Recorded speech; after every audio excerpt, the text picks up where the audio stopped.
বাংলাদেশের রাজনৈতিক অঙ্গনে সম্প্রতি একটি আলোচিত নাম হয়ে উঠেছেন ব্যারিস্টার আন্দালিব রহমান পার্থ। মন্ত্রিসভা গঠনের পর দীর্ঘ সময় পেরিয়ে গেলেও তাকে সেই তালিকায় দেখা না যাওয়ায় রাজনৈতিক মহল থেকে শুরু করে সাধারণ মানুষের মধ্যেও তৈরি হয়েছে নানা প্রশ্ন ও জল্পনা কল্পনা।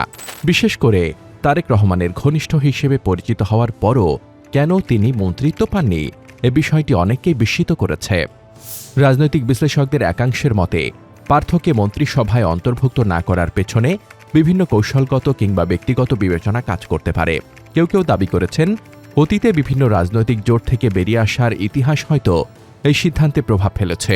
আবার অন্যদের মতে বাংলাদেশ আওয়ামী লীগ ঘনিষ্ঠ পরিবারের সঙ্গে তার সম্পর্ক নিয়ে সংশয় থেকেও তাকে দূরে রাখা হতে পারে। তবে এসব আলোচনা মূলত অনুমান নির্ভর। এ ধরনের দাবির পক্ষে এখনও পর্যন্ত নির্ভরযোগ্য কোনো প্রমাণ সামনে আসেনি। শুরুর দিকে অনেকেই ধারণা করেছিলেন তাকে হয়তো সংসদের ডেপুটি স্পিকার পদে দেখা যাবে, কিন্তু সময়ের সঙ্গে সেই সম্ভাবনাও ম্লান হয়ে গেছে। ফলে প্রশ্ন উঠেছে, দলের ভেতরে গুরুত্বপূর্ণ ও পরিচিত একজন নেতাকে ভবিষ্যতে কোথায় অবস্থান দেওয়া হবে? তিনি কি শুধুই একজন সংসদ সদস্য হিসেবেই থেকে যাবেন, নাকি তার জন্য বড় কোনো দায়িত্ব অপেক্ষা করছে? এমন পরিস্থিতিতে নতুন করে আলোচনা এসেছে ঢাকা দক্ষিণ সিটি কর্পোরেশন নির্বাচন। রাজনৈতিক অঙ্গনে জোরালোভাবে শোনা যাচ্ছে, আসন্ন এই নির্বাচনে আন্দালিব রহমান পার্থকে প্রার্থী হিসেবে দেখা যেতে পারে।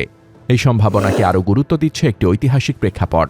তার বাবা একসময় ঢাকা সিটির মেয়র ছিলেন। ফলে পারিবারিক ঐতিহ্য, ব্যক্তিগত রাজনৈতিক দক্ষতা এবং পরিচিতি সব মিলিয়ে পার্থ এই পদে শক্তিশালী প্রার্থী হতে পারেন বলেই মনে করছেন অনেক বিশ্লেষক। এখানেই এসে আরেকটি গুরুত্বপূর্ণ প্রশ্ন সামনে আসে, যা এখন রাজনৈতিক মহলে আলোচনার কেন্দ্রবিন্দুতে। এটিও ভাববার বিষয়, পার্থের মতো একজন অভিজ্ঞ সংসদ সদস্য এবং বাকপটু জনপ্রিয় মুখকে সংসদে সক্রিয় ভূমিকা থেকে সরিয়ে অন্য কোনো দায়িত্বে পাঠানো হবে কিনা। বিশেষ করে তারেক রহমান তার মতো একজন নেতাকে কি সংসদের ভেতরেই রাখবেন, নাকি মাঠ পর্যায়ের রাজনীতিতে যেমন সিটি কর্পোরেশন নির্বাচনের মতো লড়াইয়ে নামাবেন, সেটি এখন বড় প্রশ্ন। একসঙ্গে দলের ভেতর থেকেই কাউকে সামনে আনা হবে, নাকি বাইরে থেকে নতুন কোনো মুখকে মেয়র প্রার্থী করা হবে, এই হিসাব নিকাশও এখন আলোচনায় আছে। অন্যদিকে ভবিষ্যতে যদি পূর্ণাঙ্গভাবে মন্ত্রিসভা পুনর্গঠন করা হয়, সেক্ষেত্রেও পার্থের নাম সামনে আসতে পারে, এমন সম্ভাবনাও উড়িয়ে দেওয়া যাচ্ছে না। বিশেষ করে বর্তমান রাজনৈতিক সমীকরণে অভিজ্ঞ, আর্টিকুলেট এবং মিডিয়ায় গ্রহণযোগ্য মুখ হিসেবে তার গুরুত্ব কম নয়। তবে এখন পর্যন্ত তিনি মন্ত্রী হওয়ার কোনো প্রস্তাব পেয়েছেন কিনা, কিংবা তাকে মন্ত্রিসভা থেকে দূরে রাখার পেছনে কোনো প্রভাবশালী মহলের ভূমিকা আছে কিনা, এসব প্রশ্নের উত্তর এখনও অজানাই রয়ে গেছে। সব মিলিয়ে আন্দালিব রহমান পার্থকে ঘিরে রাজনৈতিক কৌতূহল দিন দিন বাড়ছেই।